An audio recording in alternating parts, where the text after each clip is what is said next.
অসমত এতিয়া এটা খুব চৰ্চিত নাম অমৃত প্ৰভা। ছ'চিয়েল মিডিয়াত তেওঁ হয়তো বহুতে বহু ধৰণৰ নাম দিছে, কোনোবাই যদি ছাগলী, কোনোবাই যদি গুৰ। এই অমৃত প্ৰভাক আমাৰ অসমৰ মানুহে বা আমি অসমীয়া মানুহে কেতিয়াও চিনিয়েই পোৱা নাছিলোঁ। তেওঁ কোন ঠাইৰ পৰা উঠি আহিছে অসমীয়া মানুহে সেইটোও নাজানে।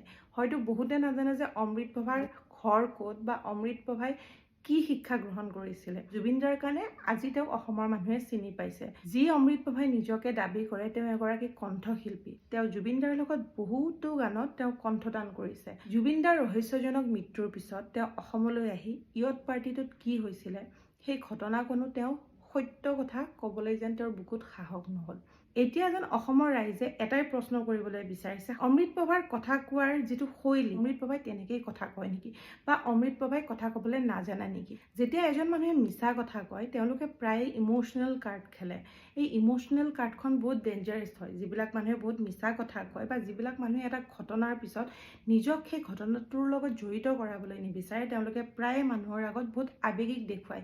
তেওঁলোকে এনেকুৱা দেখুৱায় যে সেই ঘটনাটোত তেওঁ ইমানেই চক পাইছে বা ইমানেই আৱেগিক হৈ পৰিছে যেন কথা কোৱাৰো ক্ষমতা তেওঁৰ তাত নাই। যিবিলাক মানুহে মিছা কথা কয় তেওঁলোকে যিকোনো এটা ঘটনা বা পৰিঘটনা হৈ যোৱাৰ পিছত সেই ঘটনাটোক একেবাৰে একদম ক্ষুদ্ৰ ৰূপ দিবলৈ চেষ্টা কৰে। সেই ঘটনাটোক লৈ উঠা প্ৰশ্নক সমাপ্ত কৰিবলৈ তেওঁ ঘটনাটোক খুব সৰু ৰূপ দিয়ে বা সৰু আকাৰ দিয়ে।